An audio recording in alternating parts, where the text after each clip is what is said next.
গত 14 জুন নীলফামারী 4 থেকে আসন থেকে নির্বাচিত মাননীয় সংসদ সদস্য বাজেটের উপর আলোচনা করতে গিয়ে উনি শহীদ মুক্তিযোদ্ধার সন্তান দাবি করেছেন, যেটা অসত্য। ওনার পিতা এখনো জীবিত আছে।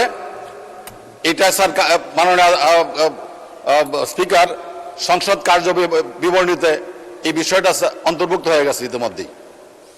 এই অসত্য বিবৃতিটি এক্সপান্স করার জন্য আমি মাননীয় স্পিকার আপনার কাছে সবিনয় নিবেদন করছি। ধন্যবাদ মাননীয় সদস্য। এটা তো পয়েন্ট অফ অর্ডার হলো না, কিন্তু যে মাননীয় সদস্য কথা আপনি বলছেন তিনি আমার চেম্বারে এসে বক্তব্যের অবহিত পরেই সেদিনই আমার সাথে দেখা করেছেন এবং বলেছেন যে ভুলক্রমে তার মুখ থেকে এটা বেরিয়ে এসেছে, তার পিতা এখনো জীবিত আছেন, তিনি আমাকে জানিয়েছেন। এই বিষয়টি পত্রপত্রিকাটাও এসেছে এবং উক্ত মাননীয় সদস্য তিনি নিজেও বক্তব্য দিয়ে তার ভুল স্বীকার করেছেন। এটা স্লিপ অফ টাং বা অনিচ্ছাকৃত একটি ভুল।